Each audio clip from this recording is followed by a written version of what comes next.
welcome back to my channel. It is Heaven again. Today's video is going to be a story time of my labor and delivery. Yay! But full disclaimer, before this video even gets any more deeper into it, I want to just let you guys know this is my story. I don't mean to tell you this to scare you. If you are pregnant, you're wanting to become pregnant, or down the line you want to have kids, this is just what happened to me, and I pray to God none of this happens to you guys. So yeah, let's get started. So it was the 17th of January, and like the night before, I was like, you know, something's not right. Like something feels weird. Like mother's intuition builds up like that when you're pregnant. Like you start to notice things. You start to like have that eyes in the back of your head thing that your parents used to say. So like, you know, it's that next morning I wake up with a sharp pain in my back, down my spine. I'm like, you know, this hurts. Like, I'm gonna call my mom and I'm gonna see what's going on. So I called her and I was like, hey, like, is this normal? And she was like, Cielo, it's fine. Like, you know, maybe it's just Braxton Hicks. Have you gotten out of bed yet? Have you walked around? I was like, no, I'm just laying here because it hurts. And she's like, okay, well, get up and walk around. So I get up and walk around. And I'm like, okay, maybe she was right. It's gone now. It's not here. So after that, I don't know, something just didn't feel right to me. So I was sitting there and I was like, wow, like when I was pregnant with my daughter, she was always moving. Like she was always moving no matter what. Like it was legitimately no matter what. The only time she wasn't moving was before a shower. Before a shower and before bed. That was it. But yeah, that's pretty much that one. She was never moving. But like something goes on and we'll go to breakfast and we eat breakfast. And like I eat like a full like hearty meal. When you're pregnant, you eat a lot more than you intend to. But I don't know, just something felt weird to me.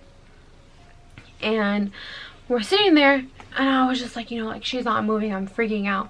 My mom was like, okay, well, how long has it been since she hasn't moved? I was like, she hasn't moved since, like, I don't know, I can't remember. Like I've been counting, so far it's been 5 hours. And she's like, okay, well, 5 hours, like, you know, if you want to, we can go to the emergency room and get you checked out. And I was like, okay, please, because like clinics, they don't really help you that much. Even though they say they take walk-ins, the walk-in takes like 45 minutes to an hour. So when they say they take walk-ins, they really don't.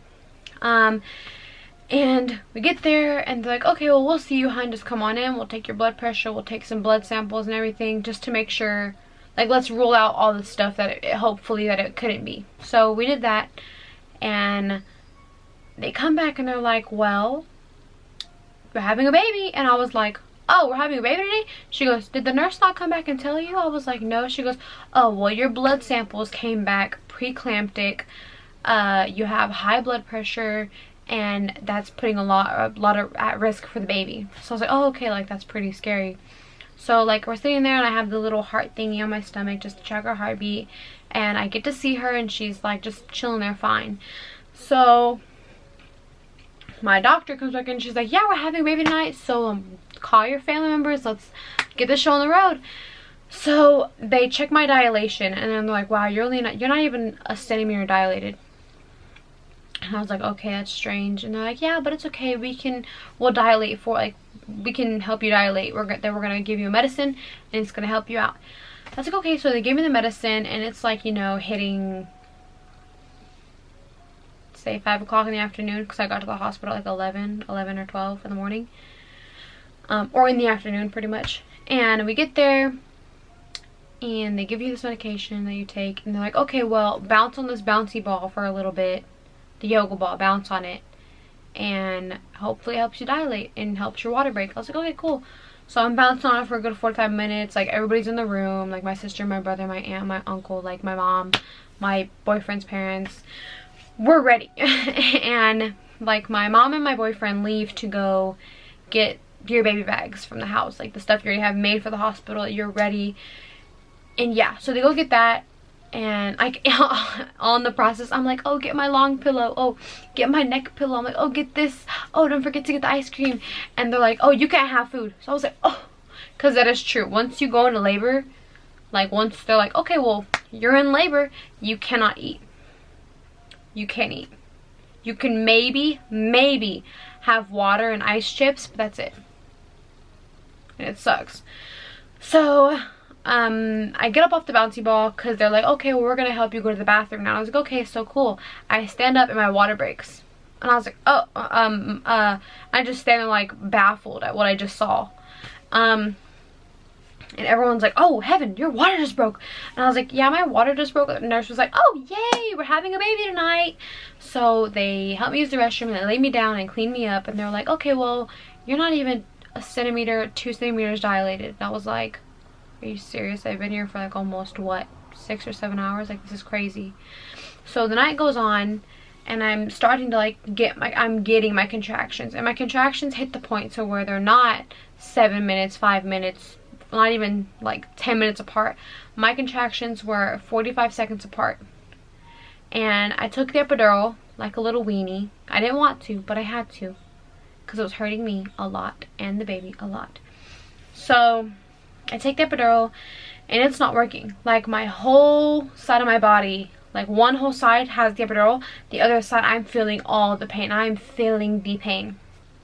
So once that happens, I'm sorry, I'm clacking my lips a lot, and I feel like that's very rude.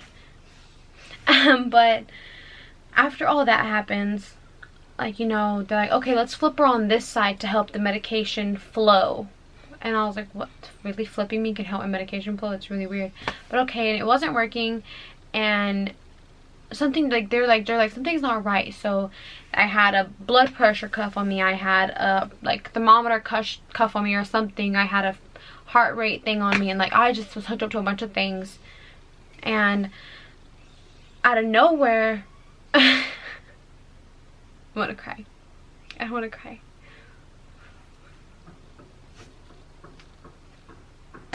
Out of nowhere I had a seizure, and I already had this one seizure. Like, I had this one seizure happen, and then they were like, you know, we need to get the doctor, we need to get your doctor here tonight that I've been seeing for the past couple of months before my labor. And they're like, well, he's literally 30 minutes to 45 minutes out and you're still like this. And I was like, okay. So they check my dilation again, and they're like, wow, you're barely hitting like 2 centimeters on the dot dilated. Something was just not happening. And they're like, okay, well, we're gonna let this set overnight and we're gonna do a C-section at 10 in the morning. And I was like, okay. So the night goes on, I'm in all this pain, and somehow I managed to fall asleep at like 4 in the morning. Like 4 or 5 in the morning I managed to fall asleep. And then I woke up again at like 8 or 9, and they're like, okay, well, we'll be doing a C-section today. Are you excited? And I was like, yeah, I'm excited. Like, I was really upset that I didn't get to have her a natural way, but you know, things happen and you just learn to grow from it.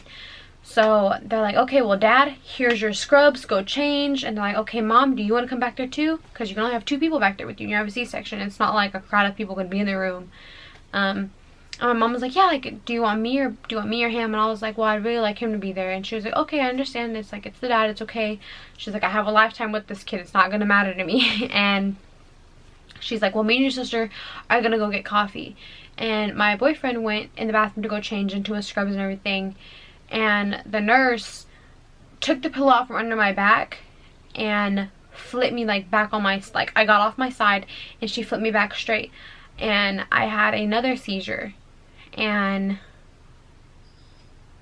I had 2 seizures, and at that moment, like, no one was around me because I was freaking out. And they, as soon as my boyfriend walks out of the bathroom, they're rushing me away from him, like okay, emergency C-section, this can't wait another 25 minutes to an hour, like, we need to go now. So I go, and I'm like, my heart's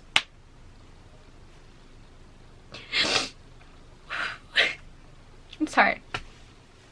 So my heart's like racing, and I'm like, okay, Evan, you need to calm down. Like, no one could go back there with me because my mom didn't know where I went.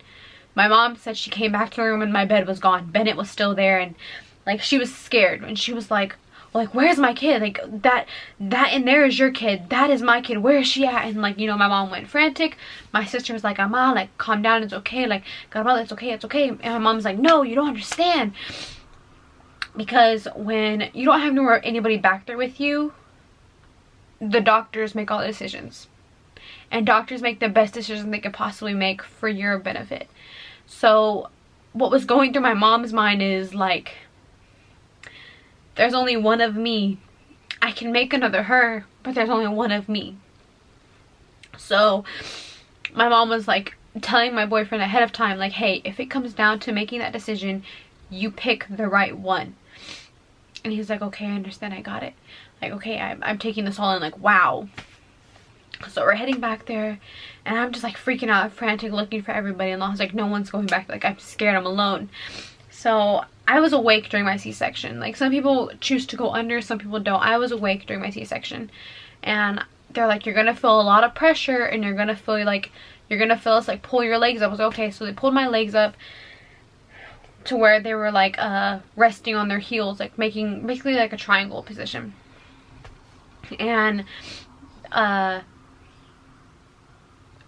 just feel like something like just push and push and push and push, to the point where they're not even pushing on my stomach anymore. They're up in my rib cage under this area. And I was just like, wow, this hurts. And I'm like, I can feel something, but I can't feel all of it. And this one doctor, like, God bless his soul, was staying, and he's like, you're doing fine, sweetie, you're doing great.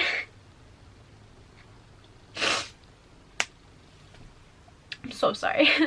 And you know, like, apparently she was already out. He's like, good job, sweetheart, like, you did amazing, you did great. And I was just like, wow. And I was like, wait, she's out? And he was like, yeah, she's out.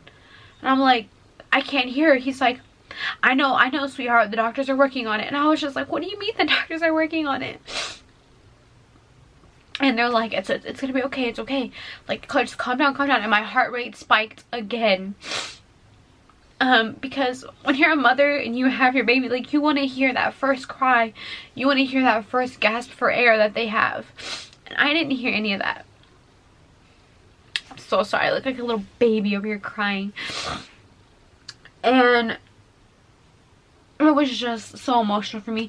And they put me under, like, like, on oxygen or whatever, before I could even hear her.